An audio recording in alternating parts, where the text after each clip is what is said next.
Salam, salam, salam, minas salam, ilas salam. Pada pembahasan kita kali ini yaitu tentang menerima atau at-taqabbul. Mengapa banyak orang tidak mampu untuk menerima? Dan bagaimana cara yang benar untuk menerima? Penerimaan atau at-taqabbul berarti bagaimana seseorang menyikapi pengalaman atau keadaan tertentu, baik yang sedang dialami maupun yang belum terjadi, namun ditakutkan akan terjadi.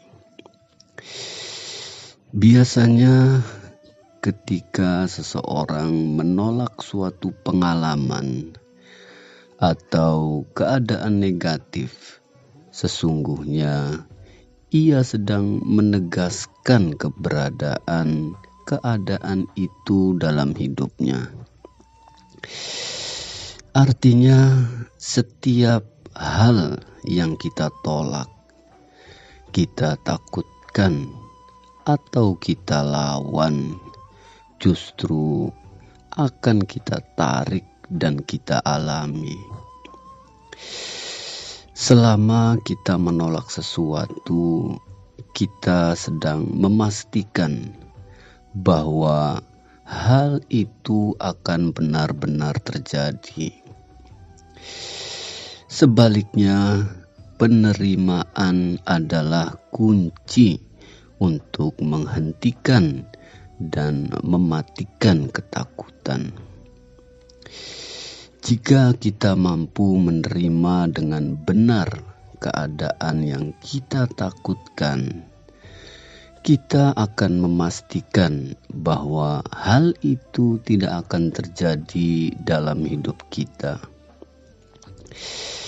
Bahkan jika kita sedang mengalaminya, menerima dengan tulus dapat mengangkat pengalaman negatif itu dari hidup kita.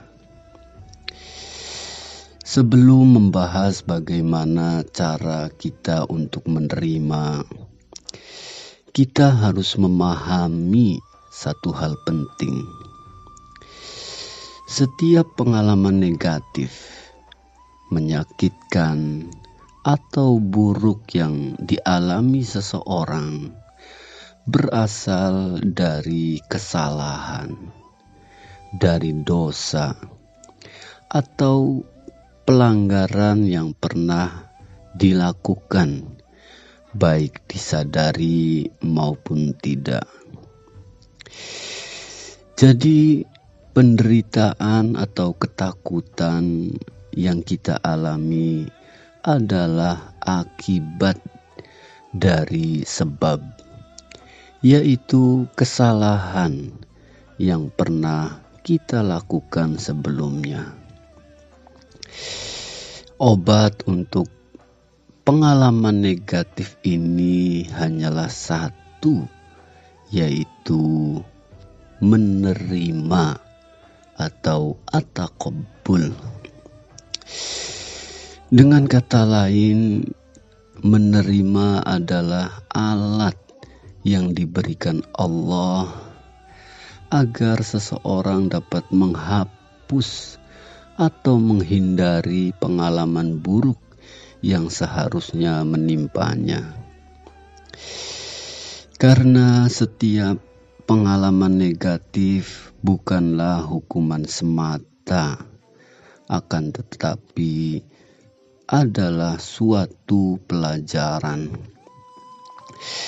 Semua orang tahu pentingnya menerima, namun ketika benar-benar berada dalam masa sulit, kebanyakan orang tidak mampu untuk menerapkannya.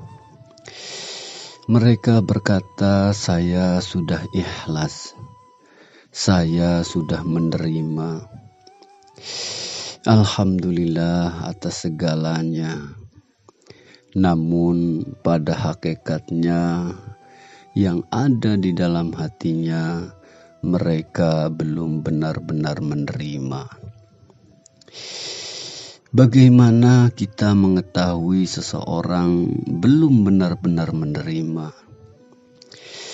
Jawabannya adalah jika rasa sakit, beban, atau penderitaan tersebut belum hilang, berarti secara batin ia belum menerima. Orang yang tidak mampu menerima adalah karena ia menolak untuk hidup dalam masalah itu.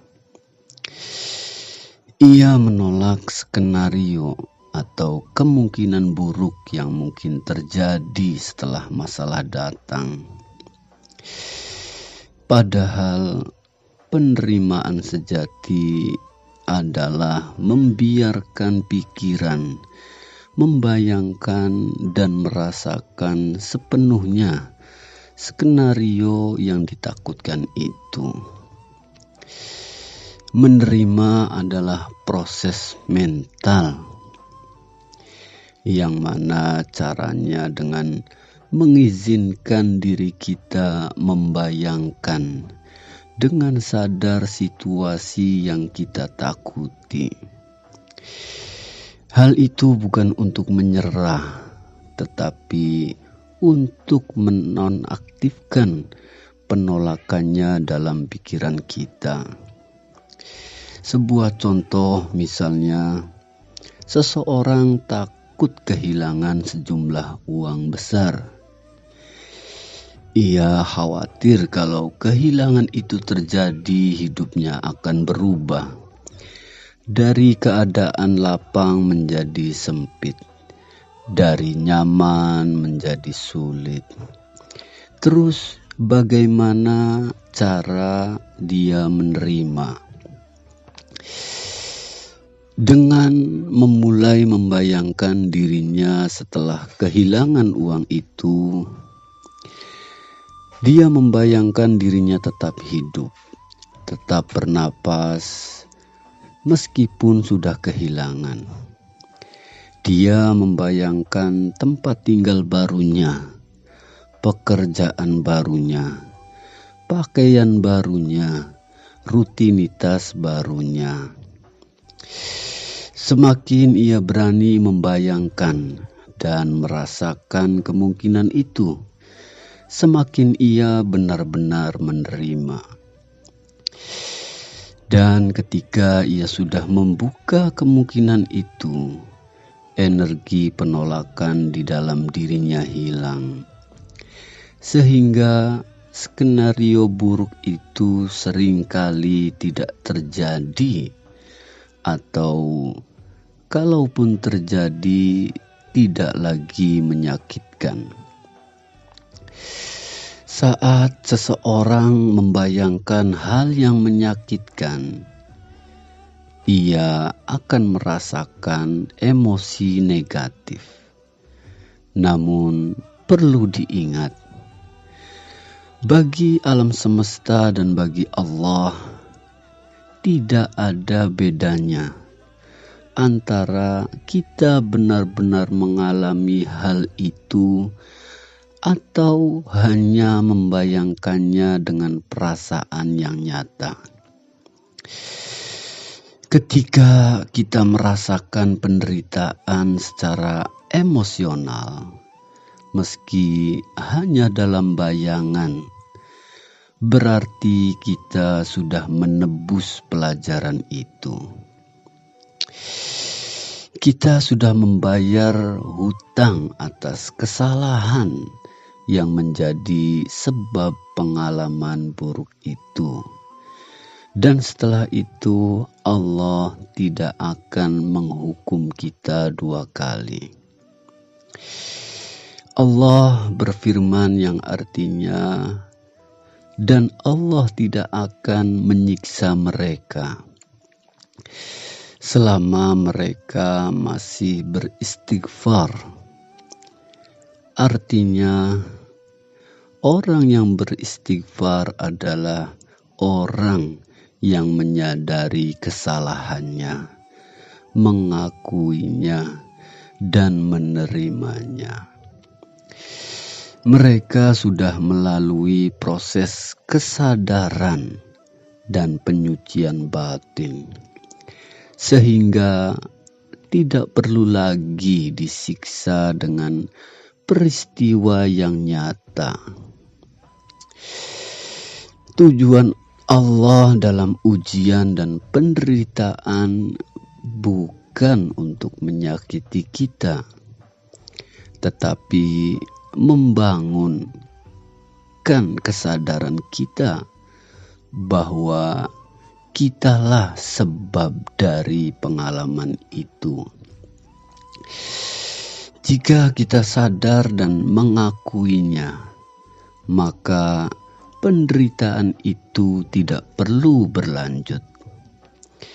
Jadi, dengan kita menerima, kemudian kita bisa menjadi pasrah, dan pada akhirnya kita mempunyai sebuah kesadaran.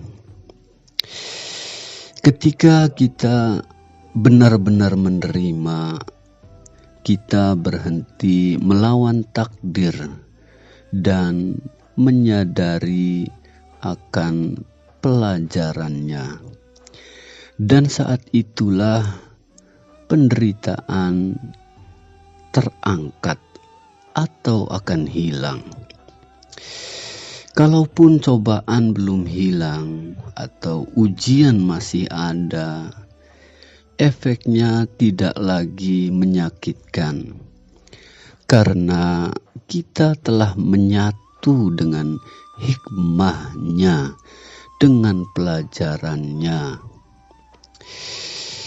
Dan apabila kita takut pada peristiwa yang belum terjadi, kita cukup menerima dan mengizinkan diri kita membayangkannya.